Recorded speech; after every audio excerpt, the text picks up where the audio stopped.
अच्छे लोगों के साथ बुरा क्यों होता है। मित्रों, आपने भी देखा होगा कि पूजा पाठ और धर्म कर्म करने वाले लोगों की जिंदगी बुरे कर्म करने वालों की तुलना में काफी कठिन होती है। आपने यह जरूर सोचा होगा, तो चलिए आपको इसका रहस्य बताते हैं। तो दोस्तों, वीडियो को लाइक और चैनल को सब्सक्राइब जरूर करें। चलिए आपको पुराणों में वर्णित एक कथा सुनते हैं, जिसके माध्यम से आप समझ पाएंगे कि हर प्राणी को उसके कर्म के अनुसार ही फल मिलता है। अगर कोई अच्छा कर्म करता है तो उसे अच्छा फल मिलता है, और अगर कोई बुरा कर्म करता है तो उससे उसे दुख मिलता है। श्री कृष्ण ने कहा कि एक गांव में दो आदमी रहा करते थे। उनमें से एक बड़ा ही धार्मिक था और रोज मंदिर जाया करता था और भगवान की पूजा किया करता था। लेकिन दूसरा आदमी नास्तिक था और वह भी रोज मंदिर जाया करता था और वहां से जूते चप्पल और दान पेटी से धन चुराया करता था। एक दिन उस गांव में बहुत जोर की बारिश हो रही थी और उस वक्त मंदिर में पुजारी के अलावा और कोई नहीं था। नास्तिक वाला आदमी मंदिर गया और उसने तुरंत ही सारा धन चुरा लिया और वहां से चला गया। उसी समय आस्तिक वाला आदमी भी मंदिर गया और भगवान की पूजा करने लगा। उसी समय मंदिर के पुजारी ने उसे देख लिया और उसे ही चोर समझ लिया। गांव के बाकी लोग भी आ गए, जिनसे बचकर वह भागने लगा। रास्ते में वह एक वहां से टकरा गया और घायल हो गया। आस्तिक आदमी को वह व्यक्ति मिला जिसने मंदिर में चोरी की थी। कुछ समय बाद दोनों व्यक्तियों की मृत्यु हो गई और वहां पर आस्तिक व्यक्ति ने यमराज से पूछा कि उसके साथ ऐसा क्यों हुआ। यमराज ने उस बताया कि जिस दिन तुम पर झूठा आरोप लगाया गया, उस दिन तुम्हारे जीवन का अंत होना था, लेकिन तुम्हारे द्वारा किए गए अच्छे कर्मों के कारण तुम बच गए। यमराज ने कहा कि दूसरी ओर उस व्यक्ति के भाग्य में एक राजा बनना लिखा था, लेकिन उसके द्वारा किए गए पाप कर्मों के कारण वह एक मामूली चोर बनकर रह गया। मित्रों, दूसरी ओर शास्त्रों में यह भी बताया गया है कि करोड़ों कल्प बीत जाने पर भी पाप कर्म का बिना भोगे हुए नाश नहीं होता। इसलिए जो व्यक्ति पाप करता है वह हो सकता है कि आज खुश हो, लेकिन उसे अपने पाप का फल कभी न कभी तो भुगतना ही पड़ता है। इसी प्रकार से एक कहानी यह भी है कि एक बहुत ही ज्यादा पापी व्यक्ति एक रास्ते से जा रहा था और उसे वहां बहुत सारा सोना मिल गया।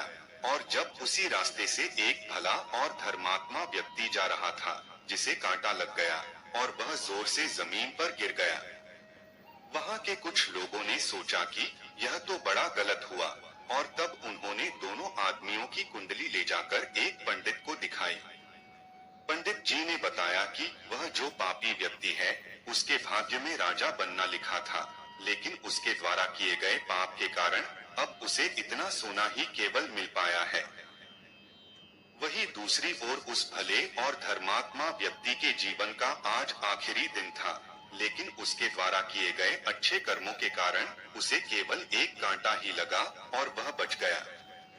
क्या अच्छे कर्म करके बुरे कर्मों के फल से बचा जा सकता है? शास्त्रों में बताया गया है कि व्यक्ति को अपने अच्छे और बुरे कर्मों के फल जरूर ही भुगतने पड़ते हैं। अच्छा कर्म करने से अच्छा फल मिलता है और बुरे कर्म करने से बुरा फल मिलता है।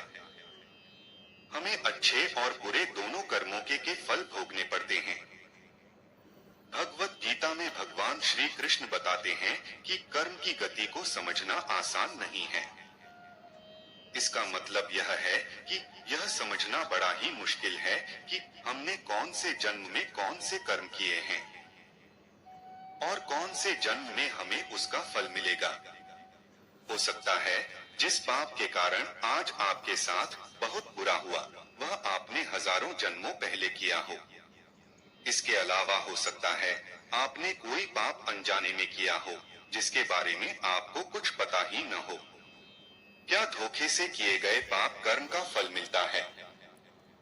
कर्म का सिद्धांत अचूक है। अगर आप कोई गलत कर्म करते हैं तो आपको उसका फल जरूर मिलता है, चाहे आप उसे जानबूझकर करें या अनजाने में। शास्त्रों में एक बहुत ही अच्छा उदाहरण देखने को मिलता है, जो यह है कि अगर आप आग को अनजाने में छुए तब भी आपका हाथ तो जलेगा ही। शास्त्रों में ऐसी कई कहानियां हैं जिनसे यह मालूम होता है कि अनजाने में किए गए पाप का फल भी लोगों को मिला। एक कहानी है पांडवों के पिता महाराज पांडु की, जिन्होंने एक हिरण को तीर मार दिया। वे उस वक्त नहीं जानते थे कि एक ऋषि ने हिरण का रूप लिया हुआ है, और ऋषि ने उनको श्राप दे दिया, जिसके कारण आगे चल के उनकी मृत्यु हो गई। शास्त्रों के अनुसार क्षत्रिय राजाओं को शिकार करने की छूट है और हिरण को मारना कोई पाप नहीं था। लेकिन पांडु यह नहीं जानते थे कि हिरण के रूप में वे एक ऋषि हैं, जिनके कारण उन्हें इतना भयंकर श्राप मिला कि उनकी मृत्यु हो गई। पाप से बचने का उपाय क्या है? वैसे तो भगवान श्रीमद् भगवद गीता में बताते हैं कि कर्म और उसके फलों को समझ पाना बहुत ही ज्यादा कठिन है, और व्यक्ति को उसके कर्मों के फल अवश्य मिलते हैं। अगर कोई पाप कर्म करता है तो उसे उसका फल अवश्य भोगना पड़ता है। लेकिन भगवान श्री कृष्ण श्रीमद् भगवद गीता के अध्याय 18 में कहते हैं कि सारे धर्मों को छोड़कर मेरी शरण में आ जाओ और मैं तुम्हें सारे पापों से मुक्त कर दूंगा।